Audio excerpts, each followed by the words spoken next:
Hi everyone, welcome back to the Tote Bag Podcast. I'm your host Biba and I'm super excited to be doing today's episode.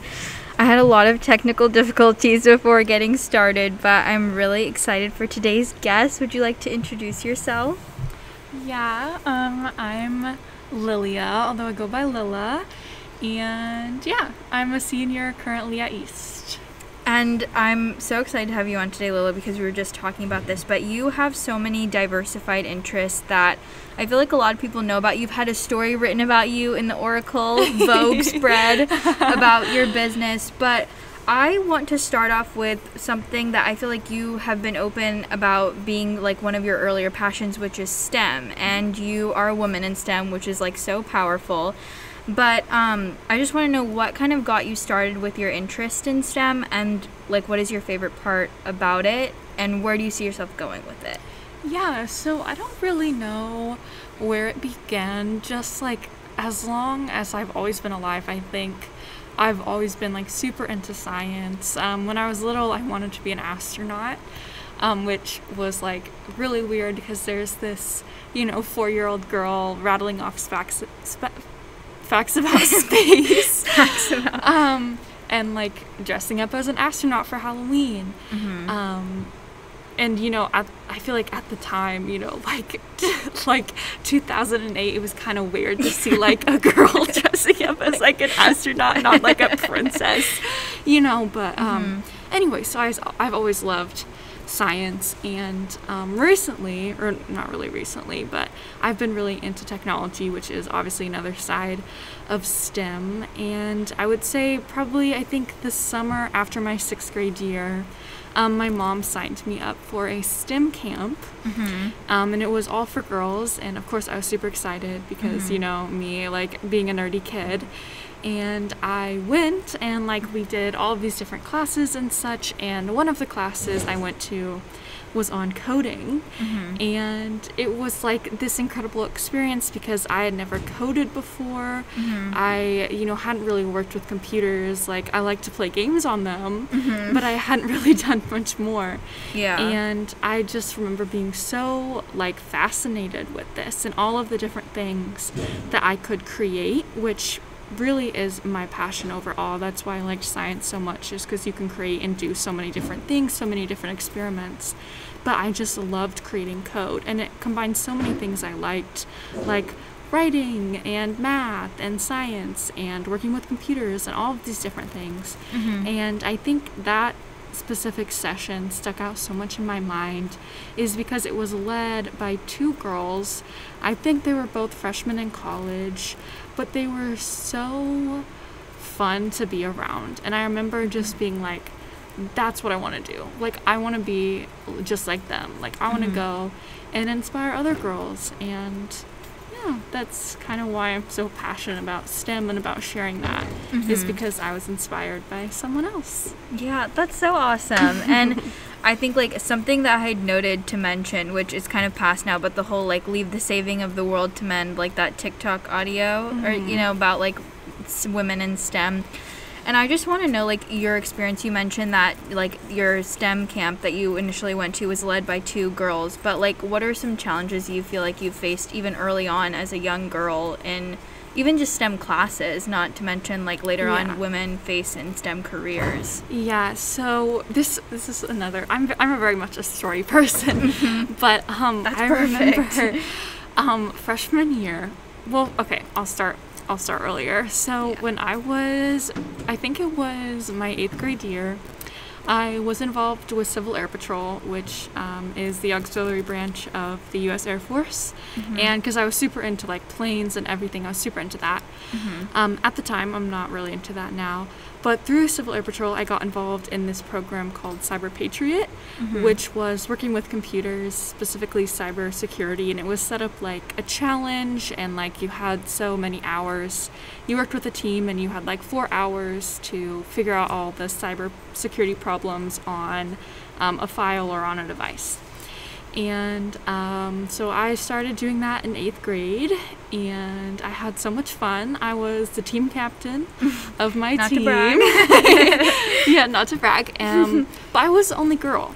And that was like super weird because we would have practices like for like an hour on Saturday, and then our competitions were several hours long, talking about like 7-8 hours. Oh wow. Because it was a pretty serious competition, and it was so awkward. Like even the leaders were men, so I was literally the only female. Oh my and gosh. that obviously that's so intimidating, especially for someone so young. And it was very, very scary, especially being in a position of like quote unquote power within the team, where I was like the team captain. A lot of times I felt like I wasn't really respected by a lot of the other boys, and I think that's because they were older than me and they didn't really see that. But again, not to brag on myself, but I like deserved my spot as team captain, and I had worked for that, and that was all that I ever wanted to show those boys was I can do this. There's this term I came across recently. It's called I can't remember it, but it's like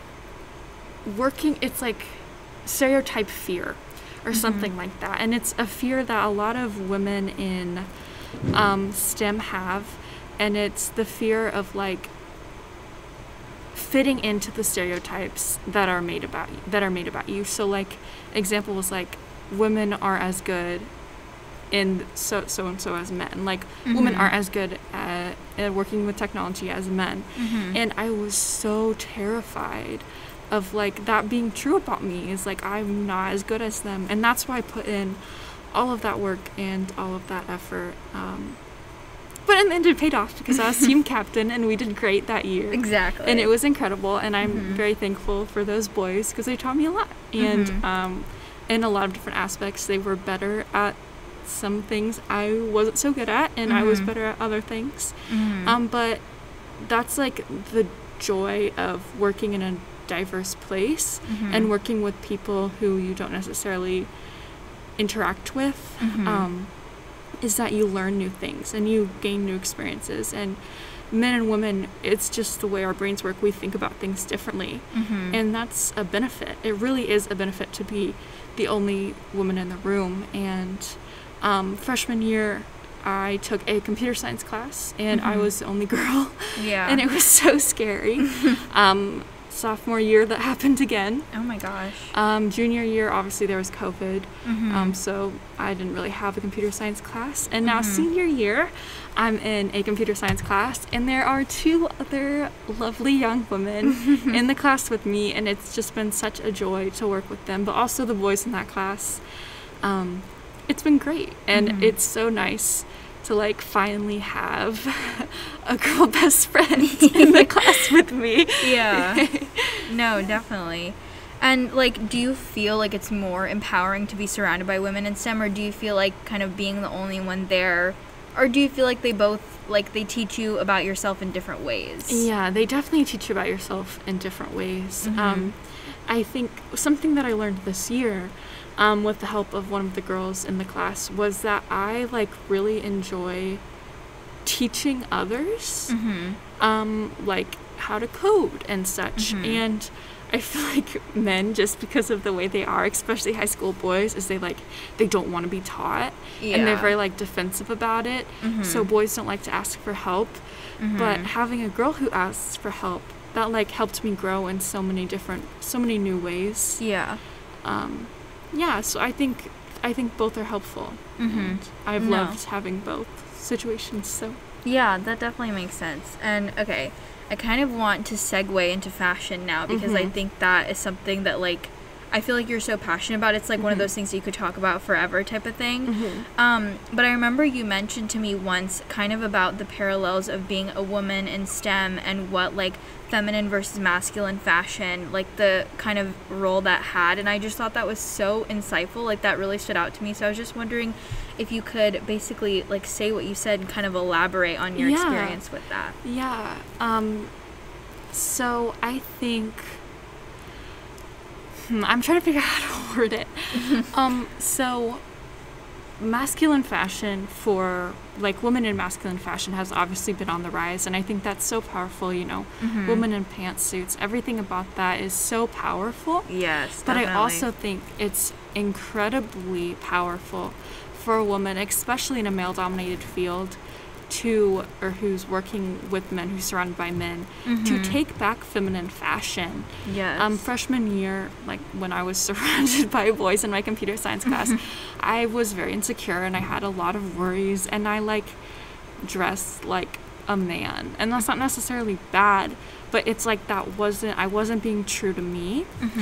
And I think this year, even into last year and into my sophomore year, I've really realized that I enjoy fashion, and that's something I enjoy. And while I enjoy coding and while I love coding, I can love fashion and coding at the same time. And I don't have to dress like the boys in the class. I can be different. And there's something so empowering about wearing a little mini skirt and big bold, like, eyeliner and a glittery top into a room full of men, and they all turn to look at you because your heels are click-clacking on the ground, you know, so loud. And they're just like, what is she wearing? And it's like, what am I wearing?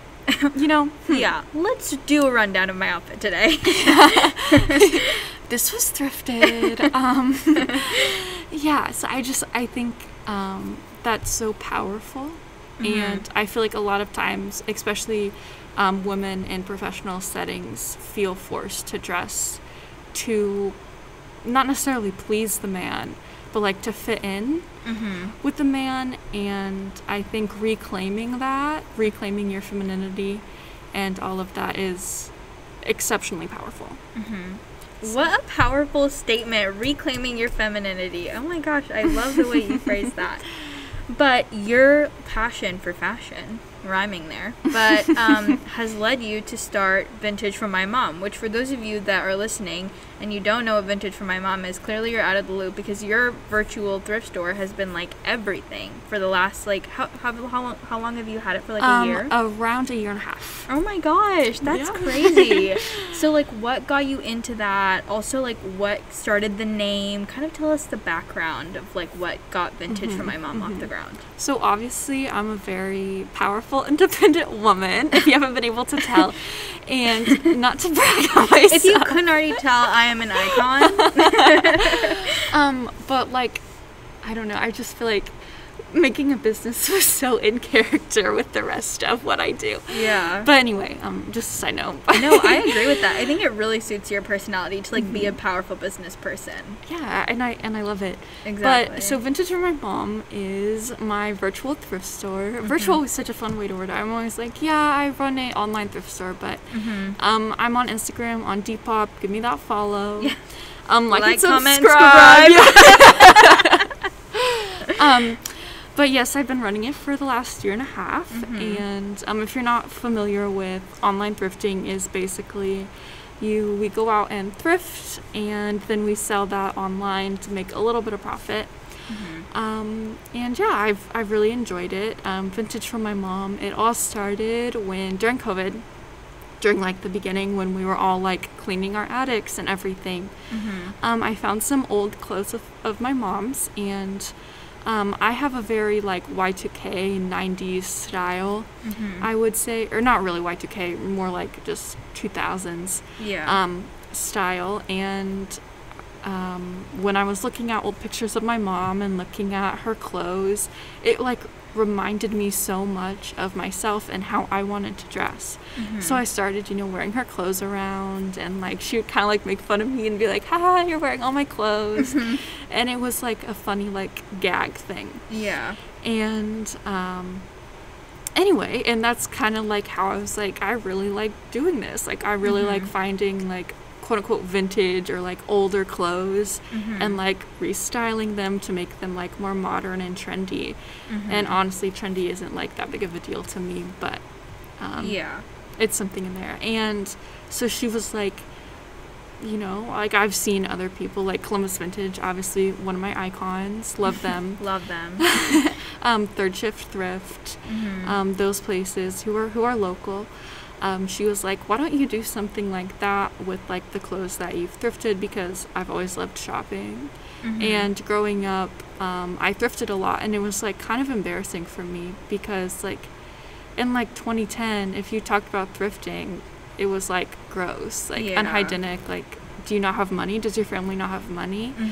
And so it was like embarrassing to admit. Like I would be like, I would like lie about where I got my clothes because it was so embarrassing to admit that like I was going to Goodwill. But, and again, turning that back into like something that I can profit from has been amazing. But so I had all this collection of stuff that I have thrifted. And she was like, why don't you sell it? Like, you don't wear it because I have a shopping addiction. You know, you don't wear it, so. Your mom like getting tired of it. She's like, get it out of here. Get that stuff out. So, so that's why it's called Vintage for my mom, is because obviously the idea is for my mom, and a lot of my inspiration has been from my mom, and a lot of the stuff that I thrift at places like Goodwill and such, my mom would have definitely worn. So, and my mom is genuinely one of my best friends, and I'm happy to say that she's also my business partner. So. Aw, that's so sweet. And I know something you touched on was like profit, but I think what's really cool about your business is I don't know if you're still doing this, but you were doing like the proceeds of all the money that you make for every month went to like a charity. And so but I was just wondering, like, do you like, what kind of an impact do you think that makes to be able to like have a business that also like stands for something? That was also another thing that I was talking about, is like when you're selling clothes, especially from a place like Goodwill that's like quote unquote known for giving back, even though they're kind of problematic, but we won't talk about that now. It's like, and being a brand that is so like, thrifting is very like recycling and good for the environment, and I preach stuff like that. So honestly, you have to practice what you preach. And something that I always wanted to do with my business was give back. And that's super important to me. So I donate 20% of all of the profit goes to a charity of my choice.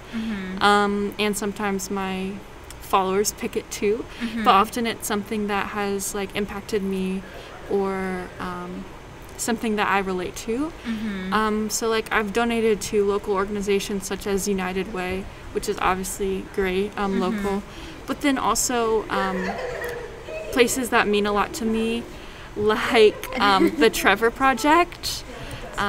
We have some runners. Some little friends passing by.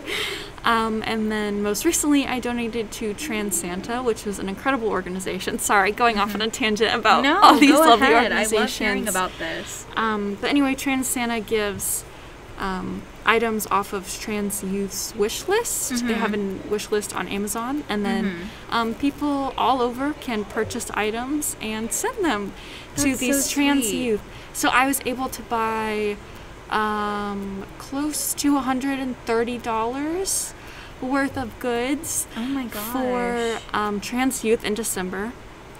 And that was incredible. That's amazing. Many of them, so like when you're sending these things, you can send notes with them.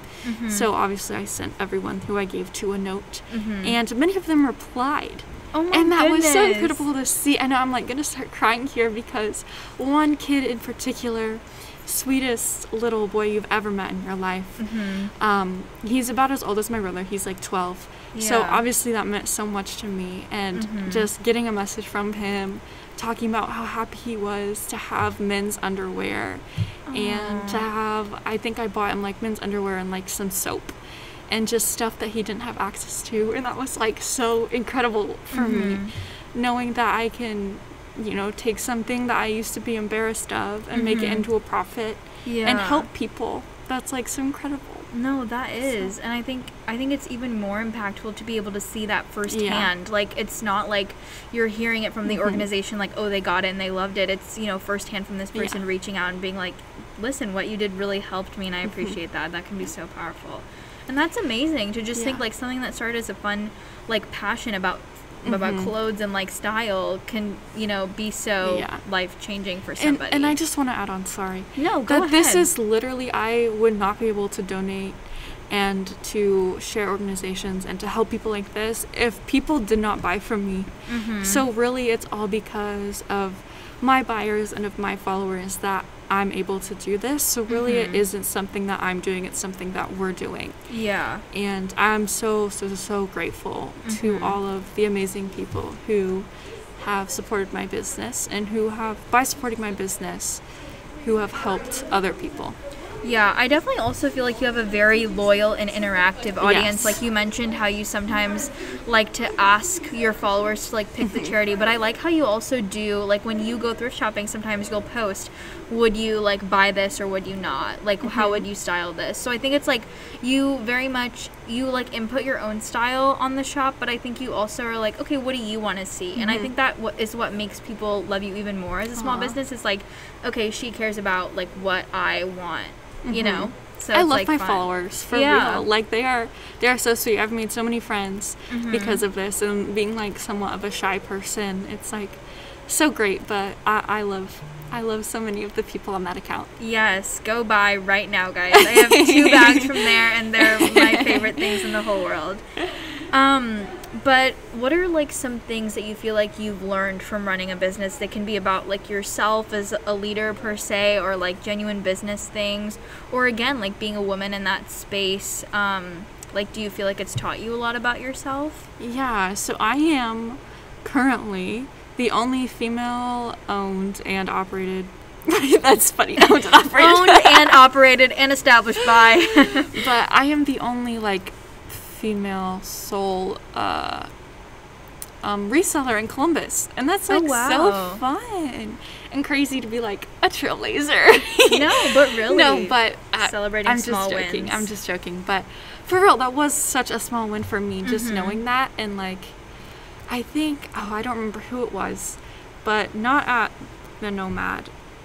At a Nomad, maybe like a couple months ago. I think it was in October. Yes, it was in October. At the Nomad in October, I had a girl come up to me, and she was like, I just want to say that you are so inspiring to me, and I love watching your business grow and seeing how much work you put into it, and, you know, coming out and talking with the boys. And anyway, and it was just so like, it was like, oh my God. It was such a moment for me, because that's something that I've always wanted. Yeah. And yeah, so that just, it meant so much to me knowing that like people see that and people appreciate it. I think that's so incredible, and it made me so happy and like that's amazing.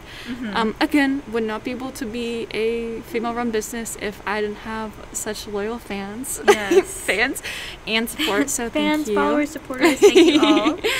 No, but really that is amazing. And I think like something that I find so interesting is I feel like for so long fashion was like considered a like traditionally female space, and specifically I feel like fashion, like you were saying with STEM, was kind of pinpointed as a weakness. Like if someone cared a lot about what they wore, it was like almost embarrassing to like males, I would say. And that, you know what I'm saying? Like I specifically think of like how you're talking about in STEM, like it was like a way that you felt inferior almost, because it felt like you couldn't be like, they had to be mutually exclusive. I don't know if I'm using that right, but like, you know what I'm saying?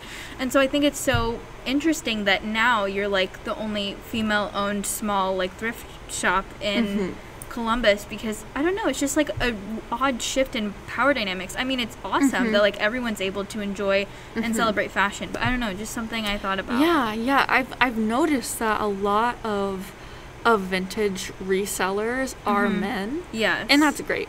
Get into that, men. We love that. Love to see it. And I think that's really interesting. I do find that interesting. I feel like because a lot of the like vintage fashion that we see being resold is like genuine vintage. I'm not talking like 90s and Y2K, because obviously feminine fashion in that era was incredible, but like stuff from the 80s and 70s, and even into the 90s, there's a lot of big, like, masculine fashion, especially in that era. Masculine fashion was very important. Yeah. And women and men wore masculine fashion. And so I feel a lot of male resellers almost exclusively sell masculine fashion, and that's great for their audience. That's wonderful. But another reason why I wanted to create Vintage for My Mom is to give a space for people who wanted to dress feminine. And that's why I love masculine clothes, and I still buy some of them, but I really want to focus on feminine fashion because there are men and women who need vintage and thrifted feminine fashion. And I love being that outlet, or not outlet, but being that supplier. Almost in a sense. Yeah, definitely. I mean, everyone loves a good oversized sweatshirt, but I think we can all appreciate like a little pink tank too. You know, so I love that duality. But kind of going along with that, along with STEM and fashion, you are also very passionate about social and political activism. Yeah. And that is something that I feel like that's another thing, like with all these topics, you could just talk about them for so long because not only do you care about them, but I feel like when you get invested in something, you like you know all about it, and so you're like this source of information.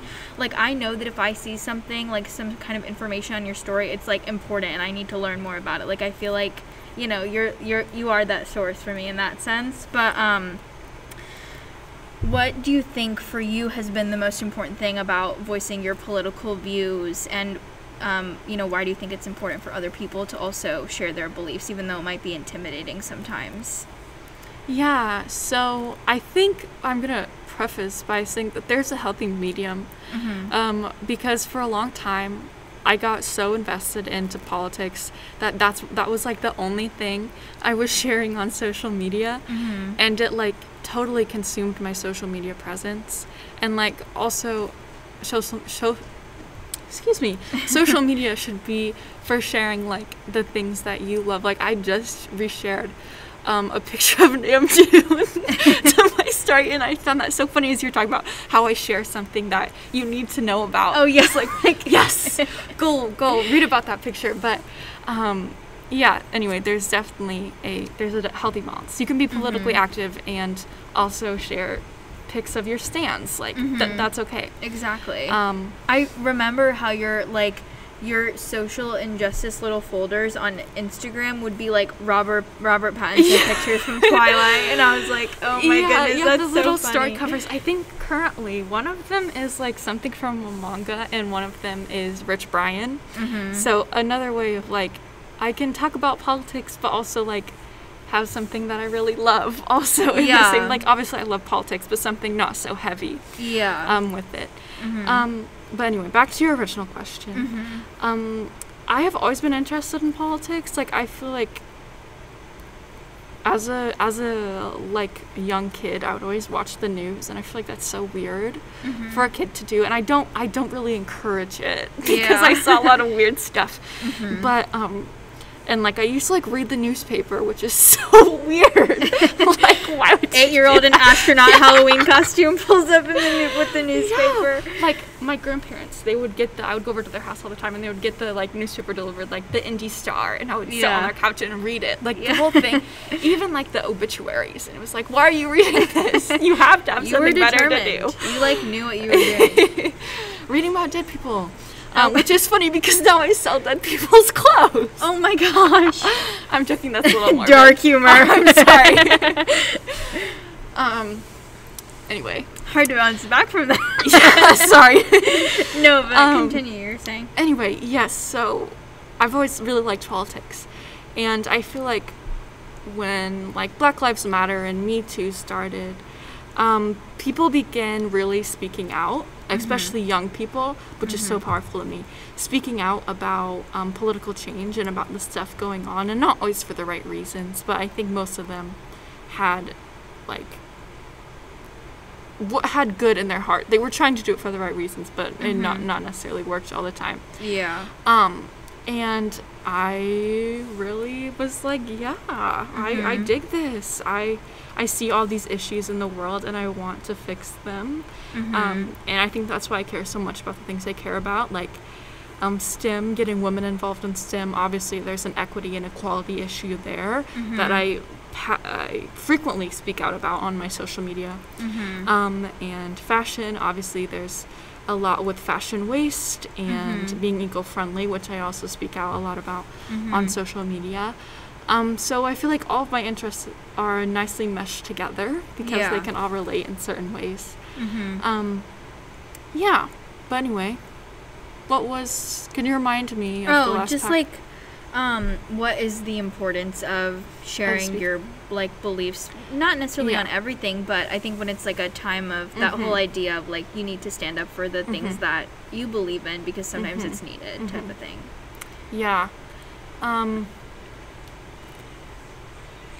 Sorry, I guess I didn't really phrase that as a question. No, it's okay. I had a really good thought and then it just like left me.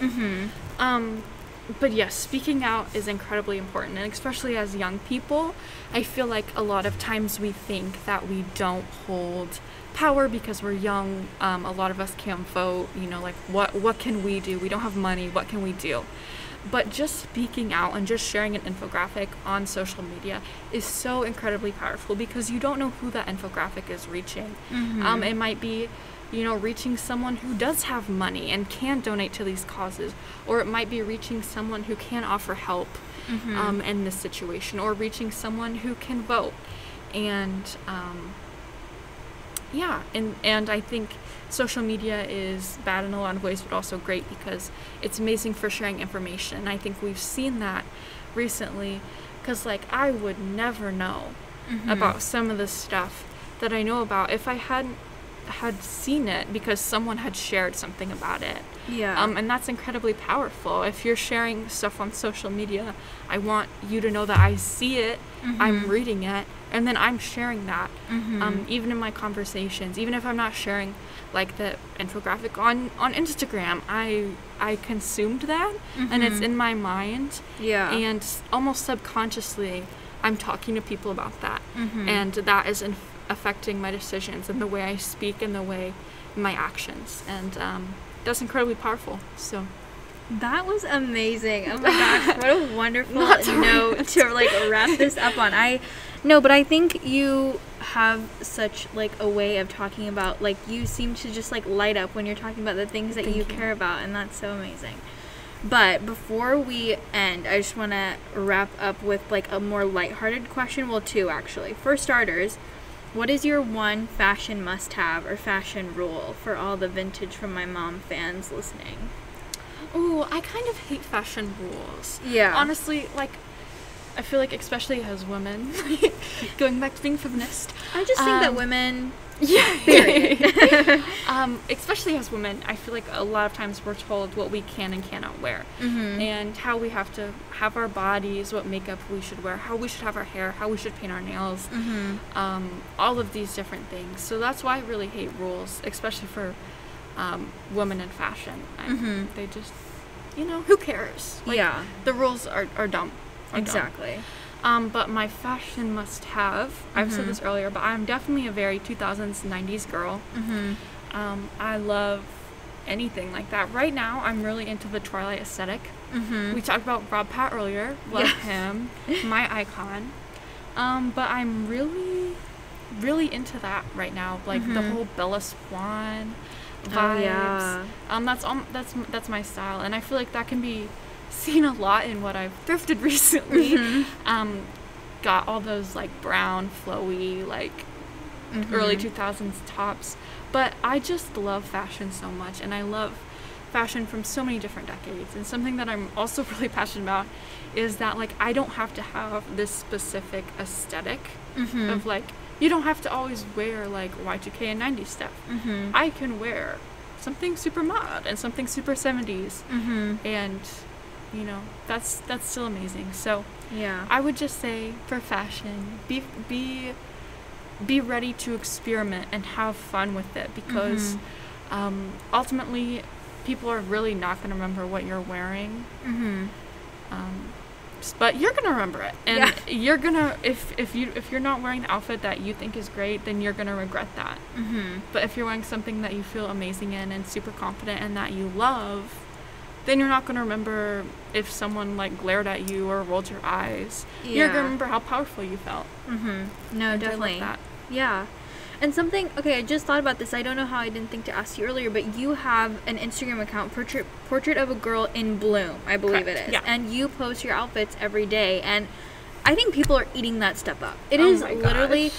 and I love what you said about not feeling like you need to place yourself in a box in terms of aesthetics, because I feel like that is kind of an issue that a lot of people Yeah. getting into fashion face, and I know that that's been a struggle for me, like feeling like if I like something, then I only have to like things that are similar to that one outfit or style, and it kind of makes you feel like fashion goes from being something that you can enjoy Yeah. to like being this thing that you have to strictly stick with. Yeah. And I feel like your account is so reflective of that, because I like how you can be wearing something one day that is, you know, a quote-unquote aesthetic, and then the next day I feel like you're wearing something entirely different, but you like still love it with the same energy, and I think that is so awesome. Thank you. Yeah, so Portrait of a Girl in Bloom, it's like, it's kind of like almost embarrassing to talk about, and it shouldn't be embarrassing to talk about because it's something that I love so much, but it's like, obviously I don't have the best style in the school, But and like no. my outfits aren't always the best, but I love them so much, and I wanted to document them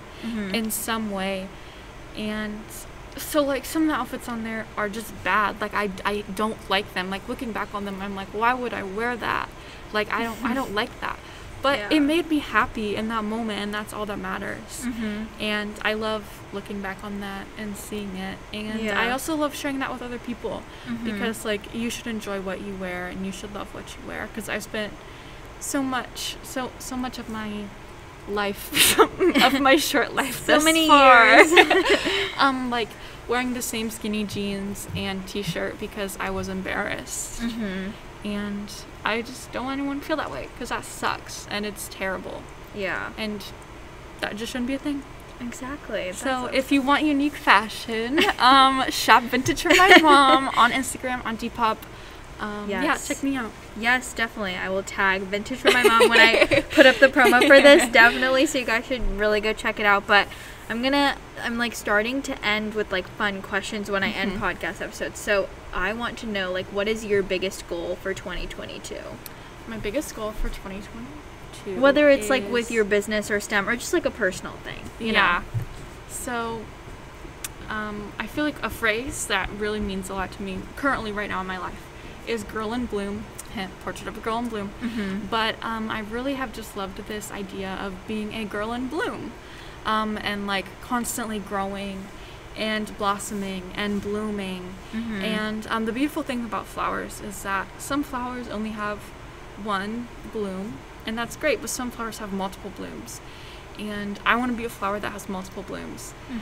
And I can be a flower that has multiple blooms, and I can pursue all of these different things at once. My, future career in computer science, my passion for my business and for fashion, as well as speaking out on social media. And I think a lot of times I feel like I only can pick one thing and I only can go on, especially as getting older. It's like you have to pick a certain career and that's the only thing that you can do. But that's so not true. I can enjoy all of these things. So I'm just focusing on that and about enjoying what I love and doing that without shame and loving all of it equally at the same time. Yes, Portrait of a Girl in Multiple Blooms. That is so cute. I love that so much. you. Well, Lilla, thank you so much for being on the Oh my God, podcast. thank I really you. appreciate it. And I was so excited for this because I knew that you'd be such a good storyteller. I feel like initially you were like, sorry, I'm a storyteller. I was like, no, you had the best stuff to share today. So thank you so much for Thank being you. on. And thank you guys so much for listening. I hope you enjoyed this episode. Make sure that you follow the Tote Bag Portfolio on Instagram and follow Vintage from My Mom on Instagram too and on Depop. And I will see you guys later. Bye. Bye.